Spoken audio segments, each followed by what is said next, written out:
శ్రీ పరదేశమ్మ తల్లి చరిత్ర. ఒక పవిత్ర పొజ్జు కథ. చాలా సంవత్సరాల క్రితం ఆంధ్రప్రదేశ్లోని ఓ చిన్న గ్రామమైన కృష్ణాపురంలో గ్రామస్తుల జీవితాల్లో అన్నీ కోల్పోయిన పరిస్థితులు వచ్చాయి. ఎండలు మండిపోతూ, వర్షాలు పడక పొలాలు పొలాలే కాకుండా జనజీవితాలే రేటిపోయాయి.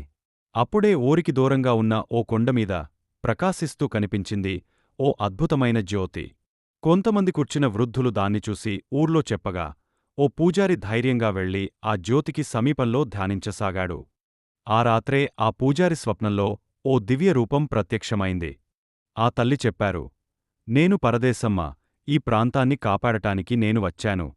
నా నామాన్ని పూజించండి, గ్రామానికి వర్షాలు వస్తాయి, శాంతి వస్తుంది. అప్పటినుంచి గ్రామస్థులు ప్రతి అమావాస్య రోజు పొజ్జు చేస్తూ పరదేశమ్మ తల్లిని ప్రార్థించసాగారు. ఒకసారి గ్రామానికి వచ్చిన మహాకలకలం, ఓ పెద్ద నాగుపాము గ్రామాన్ని వణికించినప్పుడు తల్లి స్వయంగా అది తానని చెప్పి గ్రామాన్ని కాపాడింది. ఆ ఘటన తర్వాత పరదేశమ్మ తల్లి దేవాలయం నిర్మించి ఆమెను గ్రామ దేవతగా పూజించడం మొదలైంది. ఎవరికైనా కష్టం వచ్చినా తల్లిని స్మరిస్తే ఆమె కరుణతో కాపాడుతుంది అనే నమ్మకం అప్పటినుండి ఇప్పటిదాకా జీవించి ఉంది.